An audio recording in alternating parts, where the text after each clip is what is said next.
तो उन श्रद्धालुओं ने क्या सोचा कि भी हमारे पिताजी की मृत्यु, माताजी की मृत्यु तो होनी है, इसको अपने गुरुदेव के पास कुछ दिन अंत समय में 1 वर्ष या 2 वर्ष वहाँ छोड़ देते हैं, ताकि हमारे माता पिता की गति हो जाए, हमारे माता पिता स्वर्ग प्राप्ति कर सकें। इस कारण से वो अपने अपने अक्षेत्र के ब्राह्मणों के पास बनारस में जाकर के प्रार्थना करने लगे कि हे गुरुदेव, मेरे माता पिताजी बहुत वृद्ध हो चुके हैं, हम चाहते हैं कि यहाँ बनारस में उनको कोई व्यवस्था करके कोई मकान किराए पर लेकर यहाँ छोड़ दे, और वो आपके मंगल वचन भी सुनते रहा करेंगे और यहाँ मृत्यु को प्राप्त हो जाएंगे, तो इनका कल्याण हो जाएगा।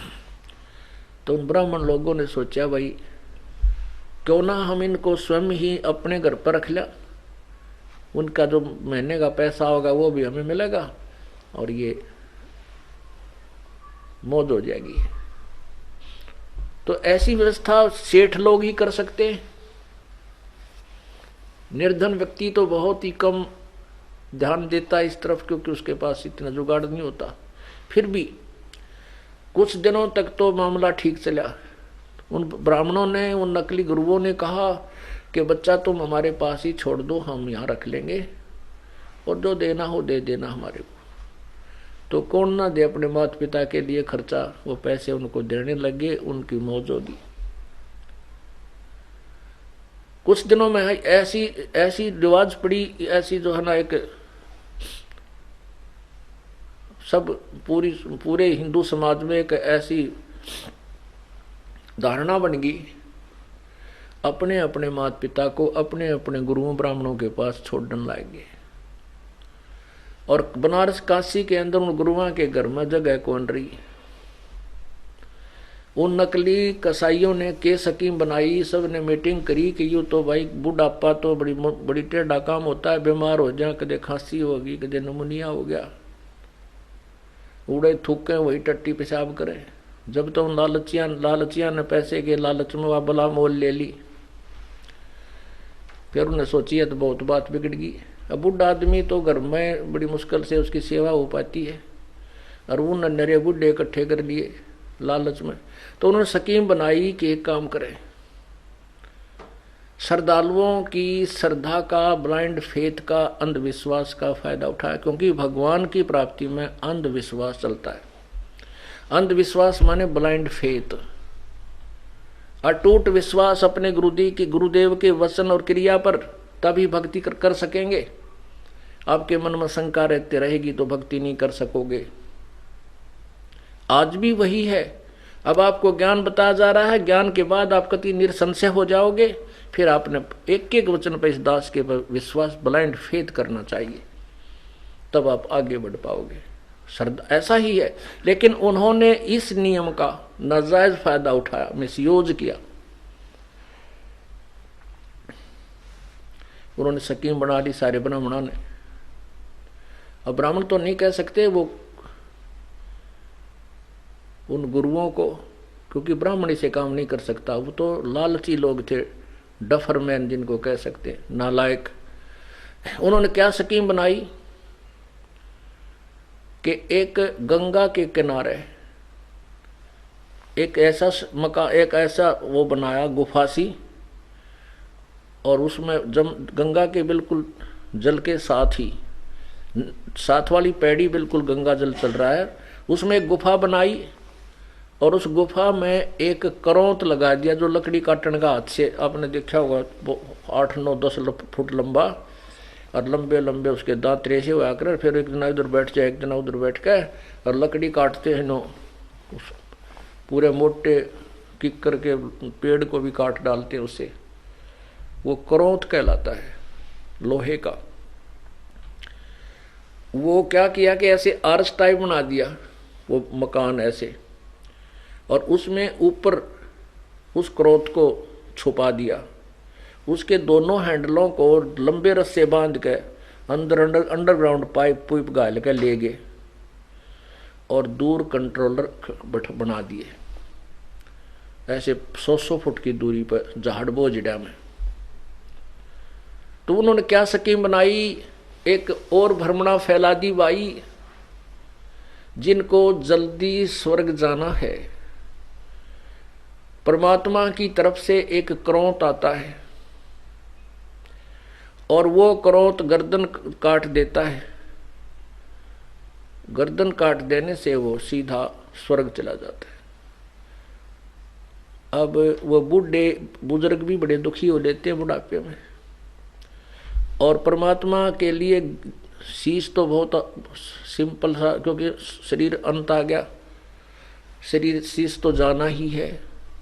तो भगवान के लिए अगर शीश अब दे दिया जाए शीघ्र जाने के लिए, इस बुढ़ापे तो अच्छा तो मृत्यु आपा मांगन लाग जाया कर, बुढ़ापे में इंसान जब घना दुखी हो जाए, रोग राग तो सभी उनके माता पिता ने अपने अपने पुत्रों से कहा कि बेटा हमने जाना तो है ही, और गुरुदेव कह रहे हैं कि भगवान की तरफ से एक ऐसा क्रोंत आता है और वो गर्दन छेदन कर देता है और गति हो जाती है। उसके लिए एक एक्स्ट्रा चार्ज और रख दिया, 5 रुपया 10 रुपये प्रति मेंबर। अब माता पिता को वैसे तो बच्चे नहीं कहते, लेकिन माता पिता की मुक्ति के लिए तो जो कुछ कहे वो करने को तैयार हो गए। प्रति महीने 1 रुपये का 2 रुपये खर्च था, और वो 10 रुपये रख दिए उन्होंने। उन्हें सोची कि मेरा 2 साल में मरे पिताजी, 10 साल में मरे। इस तरह भी कुछ इकोनॉमिकली भी सोच कर ली उन्होंने। पता था उन गुरुओं को, नकलियों को, कि ऐसे काम से ही चलेगा। तो उन्होंने फिर वो स्कीम अपना ली। सभी श्रद्धालु कहने लगे ठीक है जी 10 रुपये। वो माता पिता भी कहने लगे बेटा करवा दो कल्याण हमारा। वो माता पिता की गति कराने के लिए, उनकी गर्दन, उनका हत्या कराने के लिए 10-10 रुपये और देने लगे। वो क्या करते थे, वहां ले जाते, उनको कहते आंख बंद कर लो भाई, देखना नहीं, आंखें बंद कर लो। और फिर वो क्या करते, हे भगवान ये आपके बच्चे, आपकी आत्मा आपके पास आ रही है, इनको स्वीकार करो। वो जोर तो आवाज मारते मोटे पेटाने। तो उनके वो कंट्रोलर थे, वहां से वो रस्से ढीले कर देते और वो क्रोंत एकदम ऊपर से आता, गर्दन कड़च कर देता और फिर वापस चला जाता। भाई देख लो वो गया 1 मिनट में वापस, सेकंड में वापस। ओहो, और उनको न्यो के नो गंगा में बहा देते सबको। ना लाकड़ी का खर्चा ना कुछ और, ऐसा सिस्टम बना दिया। परमात्मा कहा करते